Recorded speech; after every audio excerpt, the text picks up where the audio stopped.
नमस्ते साथियों, वंदे मातरम, भारत माता की जय, जय गौ माँ, जय आयुर्वेद साथियों। और आपके साथ एक चर्चा करेंगे हम लोग, और साथ में भाई डॉक्टर देवेंद्र बलारा जी हैं, भाई विनोद जी हैं, धनौरे जी। और चर्चा का विषय ये है, देखो अभी कल बजट पेश हुआ है, और बजट में एक जो खासकर जो एक डिजिटल करेंसी की जो बात निकल के आ रही है, बार बार काफ़ी समय से निकल के आ रही है। और आज से अगर मैं 4-5-6 साल पहले की बात करूं तो हमें ये बताया गया कि डिजिटल करेंसी आएगी, उससे क्या अपराध कम हो जाएगा, क्योंकि पैसे का लेन देन नहीं होगा। और जो बहुत ज़्यादा अमीर लोग हैं, जो कैश में लेन देन करते हैं, जो 2 नंबर का काम करते हैं, उन पे भी कंट्रोल हो जाएगा। तो हम जैसे को लगा कि मतलब सरकार बड़ा सही कर रही है, अगर चोरी बंद हो जाए, डकैती बंद हो जाए, बदमाशी बंद हो जाए, और जो लोग हैं जो ये घपले करते हैं, इन पे भी नकेल लगेगा। और खासकर मैं बात करूं नोटबंदी की, नोटबंदी में भी ऐसा ही कुछ विषय आता कि नोटबंदी जो है वो है जिनके पास भ्रष्टाचार को खत्म करने के लिए। तो हमने असल में सारी चीज़ों को मान लिया। और ये क्या पूरा मामला है इसका, ये जो कैश जो खत्म कर रहे हैं, इसका पूरा मामला क्या है, क्योंकि हमें दोबारा से सोचना पड़ेगा। और जो भी मतलब जो ये आ रहा है, इसमें जो हम जो बार बार बात करते हैं, मान लीजिए जैसे स्कूल नहीं खुल पा रहे हैं, तो हम क्या कर रहे हैं, हम गांव-गांव में जाके स्कूल खुलवा रहे हैं, और जो लोग खोल रहे हैं उनसे हम मिल रहे हैं, और इसी कड़ी में हम किसी गांव में साथियों, हम जो बार बार एक चीज़ कहते हैं कि लड़ाई ना तो रोड सड़क की लड़ाई है, ना ये कहीं मतलब किसी के साथ कोई धरने की लड़ाई है। अब मान लीजिए कल को आपका कैश बंद कर देते हैं, या मतलब कैश में लेने देनी बंद हो जाएगा, तो हम किसका सिर फोड़ेंगे, बताओ क्या करेंगे। अब इसमें जो थोड़ा सा मुझे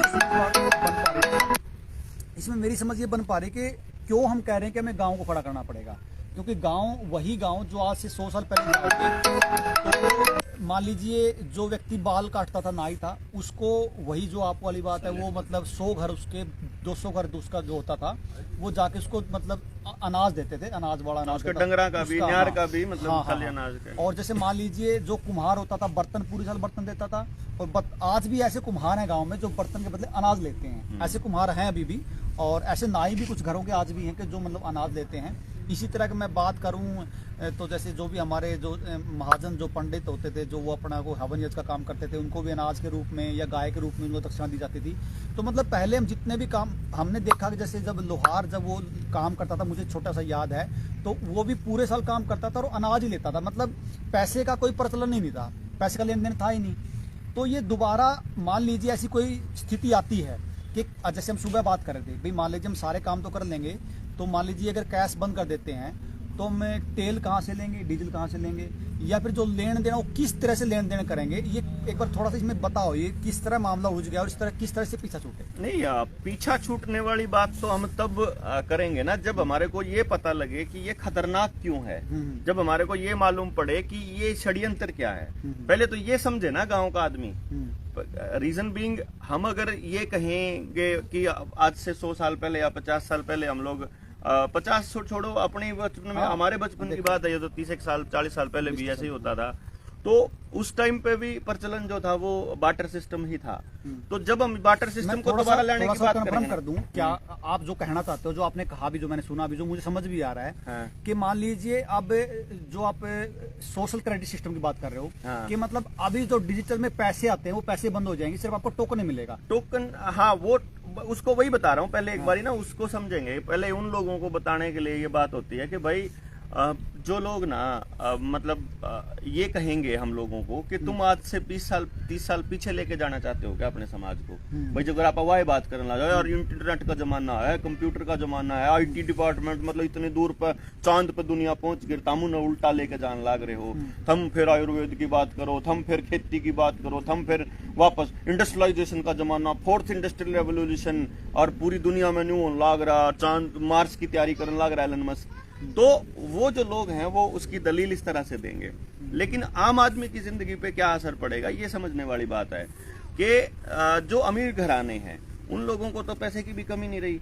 आज रोजमर्रा के अखबारों में आपको खबरें मिल जाएंगी कि भाई जब से ये 2 साल का टाइम आया है, जब से लॉकडाउन लगने स्टार्ट हुए हैं, तब से अमीरों की संपत्ति अकूत बनती जा रही है, और गरीबों की और मिडिल क्लास फैमिली की, या तो मिडिल क्लास जो है वो ऊपरली उसमें शिफ्ट हो रहा है अगर इन्हीं से रिलेटेड धंधे कर रहा है तो, या फिर वो निचली उसमें, तो 2 ही स्लैब बन रही हैं, एक बहुत अमीर, एक बहुत गरीब।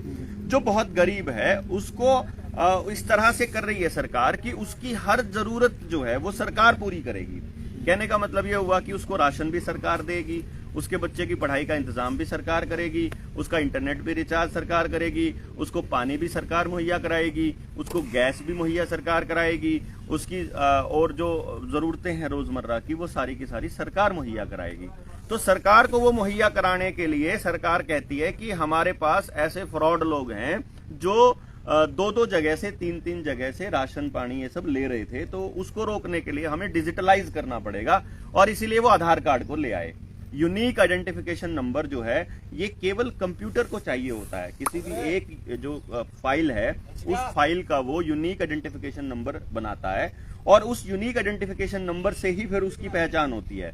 तो जैसे आपकी पहचान आपके आधार के थ्रू करवाई जा रही थी और अब धीरे धीरे उस सर्टिफिकेट पे करवा के कि आपके सर्टिफिकेट के ऊपर स्कैन करने वाला वो बारकोड भी आ गया। तो ये एक खेल खेला गया कि आपको ये बताया गया कि हम उसको रोकने के लिए जा रहे हैं। फिर नोटबंदी में भी यही सब किया गया। वो जो नोटबंदी थी वो बेसिकली लोगों को ये चेक करने के लिए थी कि क्या लोग हमारे असली मकसद को समझ पाएंगे, क्योंकि जिस वक्त 2016 में नोटबंदी हुई, आपने नोटिस नहीं किया कि नवंबर में नोटबंदी हुई थी और 2.5 महीने पहले अगस्त की 13 तारीख को मैंने पोस्ट लिखी थी, 5 तारीख को सॉरी, मैंने 5 अगस्त को अपने फेसबुक पे पोस्ट लिखी थी कि नए ये पटेल, अर्जित पटेल उसका गवर्नर बनाया था आरबीआई का। तो आरबीआई का जब गवर्नर बना, मैंने अर्जित पटेल की हिस्ट्री देखी कि वो कहाँ से बिलोंग करता है, क्या काम करता है। पता लगा वो तो हिस्ट्री का स्टूडेंट रहा है। अब हिस्ट्री का आदमी बता रहा है कि वो आरबीआई का गवर्नर बना दिया। तो मैंने अपनी फेसबुक पे की पोस्ट लिखी थी कि आरबीआई के नए गवर्नर का नियुक्ति ये बताने के लिए काफी है कि अगला जो बड़ा घोटाला होगा वो बैंकों के जरिए होगा। आप तैयार रहिए कि अब ये खेल होने वाला है कोई ना कोई।